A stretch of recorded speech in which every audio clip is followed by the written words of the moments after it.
Welcome to India Narrative. My name is Aditina Palgirotra. Today we celebrate Human Rights Day, that is 10th of December.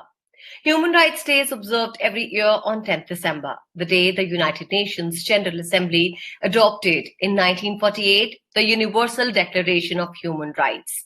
Joining us for discussion on India Narrative Talks is Mr. Tarek Fatah. Mr. Tarek, a very warm welcome to India Narrative. Thank you so much. Thank you for having me. Although Mr. Tarek doesn't need any introduction, I'd still like to give our audience a little background. Mr. Tarek is a Pakistani-Canadian journalist and author. Fateh Sahab advocates LGBT rights, a separation of religion and state, opposition to Sharia law, and advocacy for a liberal, progressive form of Islam. Some of his activism and statements have been met with criticism from right-wing Muslim groups and the Indian liberal left. He calls himself an Indian born in Pakistan, a Punjabi born in Islam, and is a vocal critique of the establishment in Pakistan. So, to this end, Fateh Sahab has criticized the partition of India. So, Tarek Sahab, today we celebrate Human Rights Day. And also today, I'd like to shed light on the misery, the inhuman plight of the people, be it Balochis, Gilgit-Baltistanis, Pashtuns, at the hands of Pakistan. Now, don't they deserve equal opportunities, equal rights that every human being is entitled to? What do you say to that? Well, all the people who reside in what's called Pakistan today deserve those rights, not just the Baloch or the Pashtuns, but even those who have this construct in their mind and are ignorant of the fact that they are just a blip in history. They won't be there for too long. It has been one of the most brutal applications of a nation's right to be independent when the departing British basically chopped off the limbs of Hindustan and in the name of religion created the state of Pakistan. But what can you say? A country that never existed and had no such heritage as such, and imported its basic language, discarded its own mother tongue and imported the language of its supposed enemy, that's India. So it is a group of people very confused about their ancestry, about their heritage, and completely taken over by the notion of the Ummah, which is the worldwide community of Muslims, which they think is centered around the Urdu-speaking northern regions of India, which they hope one day to conquer again like Babur. So it's a delusional population that runs the country. And below it are the folks who never had any clue that they would end up in a state called Pakistan, because the whole Pakistan movement was centered around Uttar Pradesh, Bihar, Bengal, and what's now Madhya Pradesh and the South. Sindh had its own leadership. Punjab never voted for the Muslim League. The Pashtuns had elected the Frontier Gandhi as the leader, and Balochistan was an independent country. So nothing binds these areas or these people other than the hatred and contempt for the Hindu, and that cannot be sustained for too long. Absolutely, Tarek Sahab. Every now and then we keep hearing about violent protests in Balochistan, about, military attacks on Pakistan camps. So, this barbarism has existed for a very long time. To what extent do you think Pakistan, will keep exercising its kill and dump policy in Balochistan? Well, it didn't stop them from massacring about 10 million people in Bangladesh in 1970-71. they won't stop till the world wakes up to understand that right at the mouth of the Persian Gulf, there is an independent country, very sparsely populated. You have to understand that Balochistan is as large as France, but with a population around just 8 million. And the rest of the Punjabi Urdu-speaking elite that operate the military and the government are over 200 million.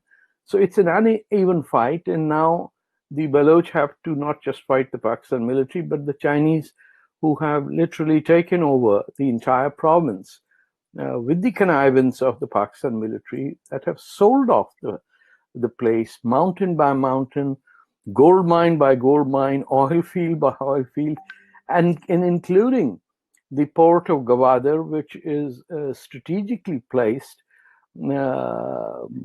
and which, by the way, as Indians, you should know, the then Republic of India and its leaders refused to accept from the Sultanate of Oman, who ruled that place.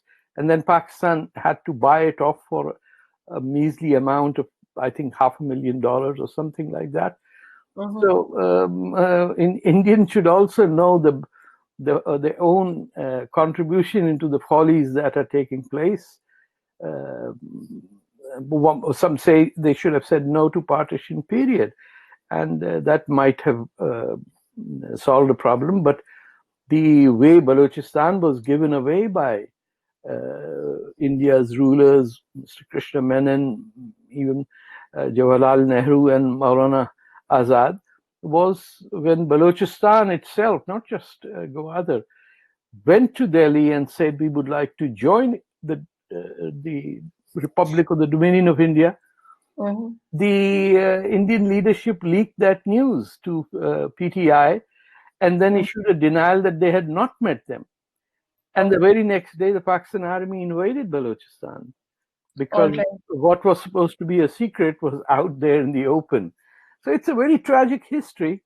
Let's see how it unfolds. The people of Balochistan will never accept themselves as anything other than an independent country.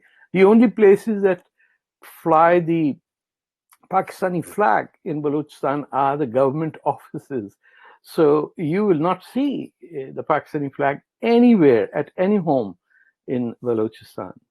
But what may be the real number of Balochis who have been abducted and massacred by the government and military? Some put the number as high as 50,000. And the point of enforced disappearances is such that there is no accountability and no one is ever presented before a court of law. The government simply denies that it was involved in it, and so these what's called, quote unquote, the enforced disappearances then becomes the fait accompli, and the mothers, the daughters, sisters, wives, at some times they have been sitting on strikes outside press clubs for years. Some women have walked all the way from Quetta, which is the capital of Balochistan, to Islamabad, and have had no. Even the Prime Minister of today, Mr. Imran Khan, is on the record of saying that if he was in place of the Baloch, he would take up arms against the Pakistani military. But you know, power is a very enchanting seduction, and you change everything once you are sitting there with a wife who can do magic, and which is his fourth wife, and he owes allegiance to nothing except his magician wife. And I'm not joking about this. This is where he goes every morning, and she's covered in a shroud of white, complete.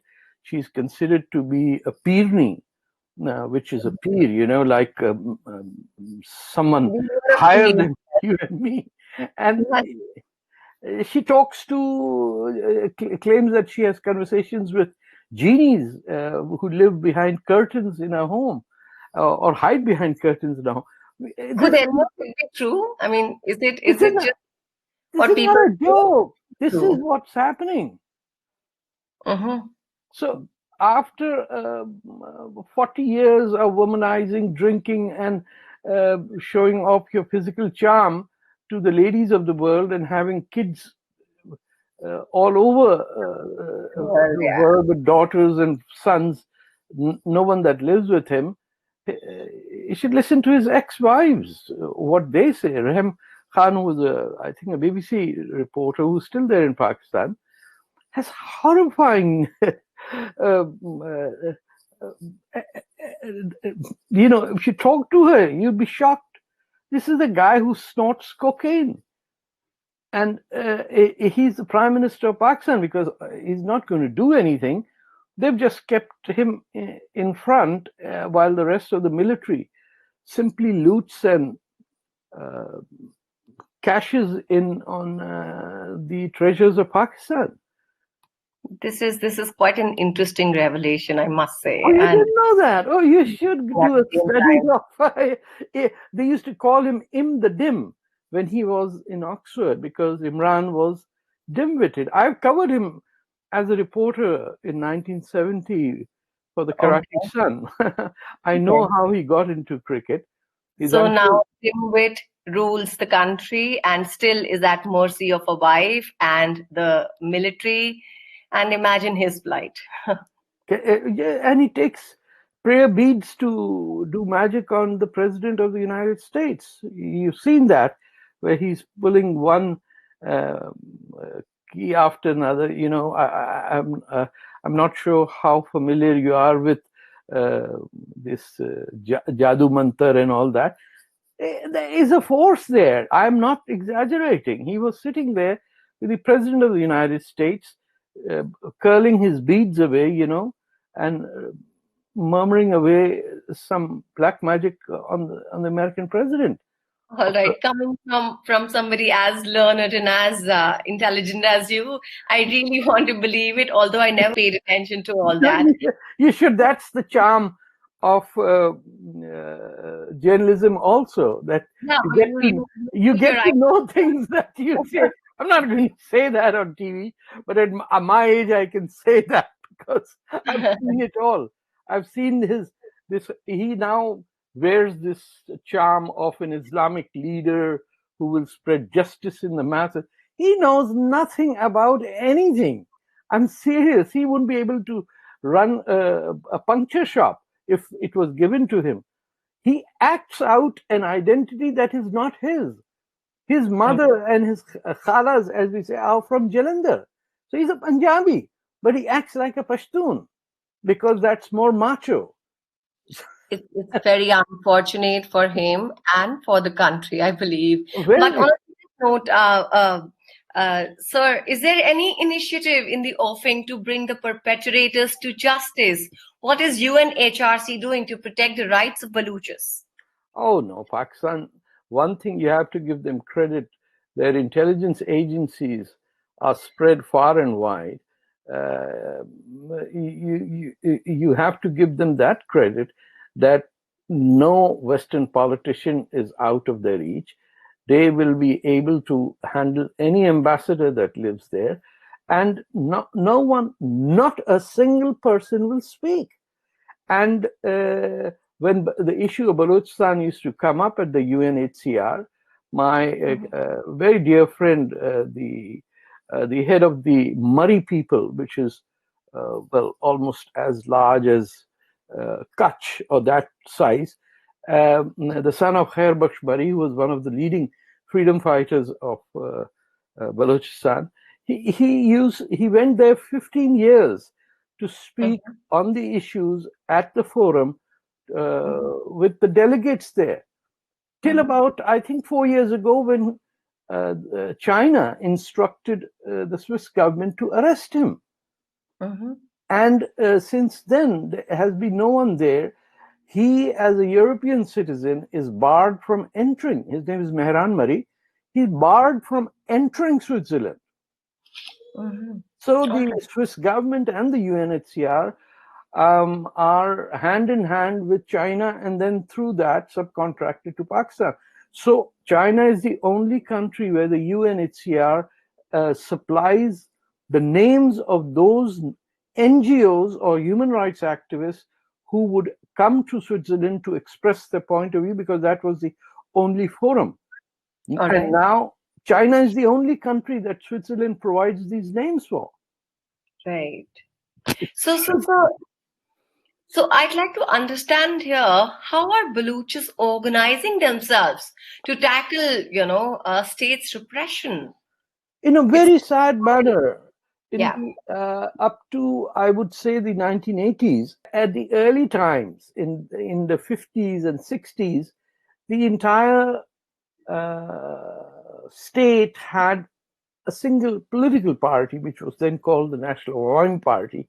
It started with the Kalat State Party, which had in its bicameral legislature unanimously rejected Pakistan's request to join them. And this generation of leaders, which included a gentleman who was Mir Ghosbek Bzinja, who, by the way, played soccer in Aligarh. Many of the Indian soccer players of that time were from Balochistan and Karachi. Still today, soccer is extremely popular game there. And that's why I say it's not part of Pakistan, because soccer is played in no other part of Pakistan. So that party, after 1971's division of the country into Bangladesh and the rest of Pakistan, which again, by the way, let me point out, since East Pakistan was the majority, that was Pakistan, and it changed its name to Bangladesh. Nobody recognizes that fact, that the majority said enough is enough. We've got nothing to do with this ummah of people believing in one faith being we are a Bengali people, and we will have Bangladesh. They changed the name. The rest of the guys who had never voted for Pakistan suddenly became Pakistan. Right. So this political party crashed as a result of military action in 1972-73, and you'll be surprised to know it came from the Indian-held Pakistani POWs that were repatriated back to Pakistan. And very cleverly, Mr. Bhutto, who was then the president and then the prime minister and the chief martial law administrator, he sent them on their own new war. Go, now you kill the Bengalis, go kill the Baloch. And there was a civil war for about till 1977. Many of my friends died there. I've been associated since 1967 with the Baloch struggle.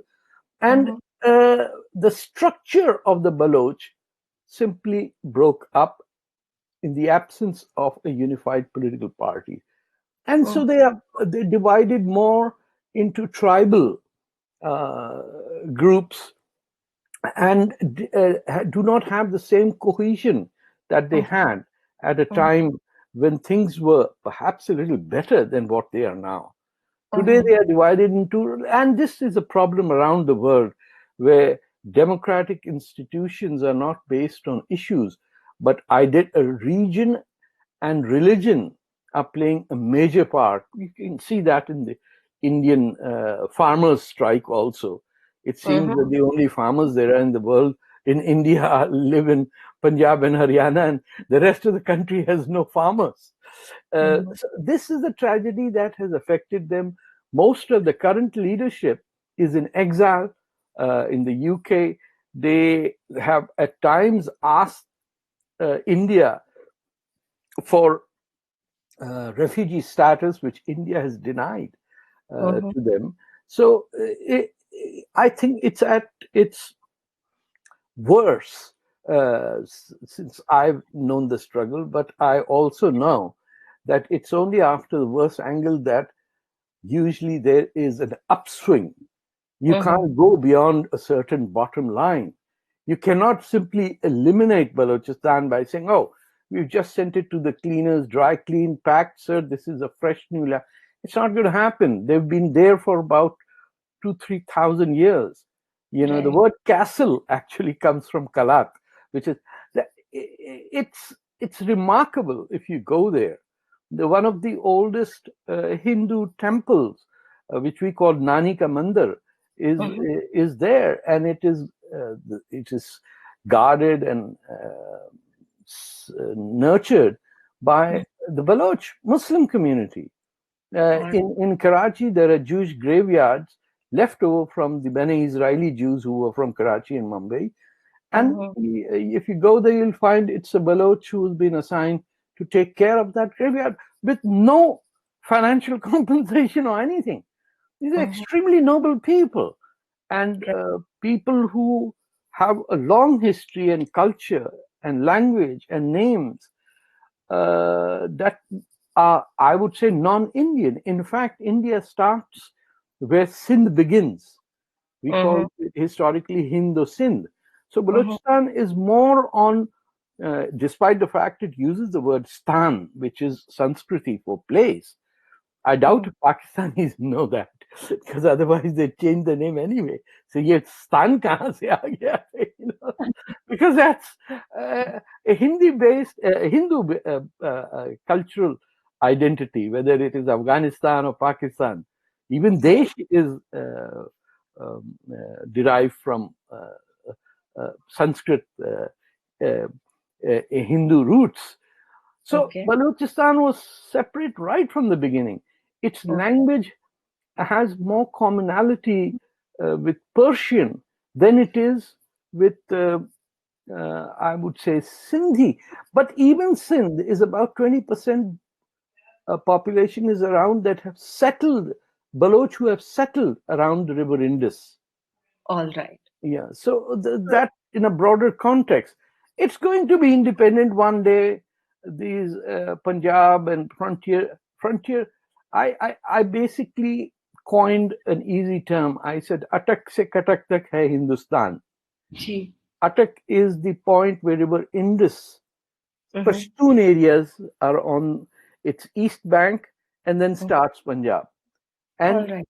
Pakhtunistan and Balochistan, these are separate entities. Mhm. But Okay. neither Indian academics nor Pakistanis have an evil interest in not knowing that. But in India too, I find very little scholarship in understanding this great war that is going on now since 1948. So is there a chance that it might end sometime?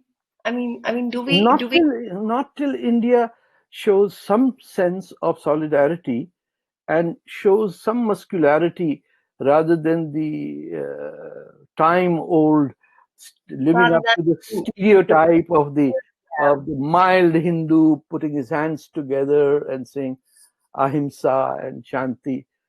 So You're dealing in a region where there are uh, the word gunda.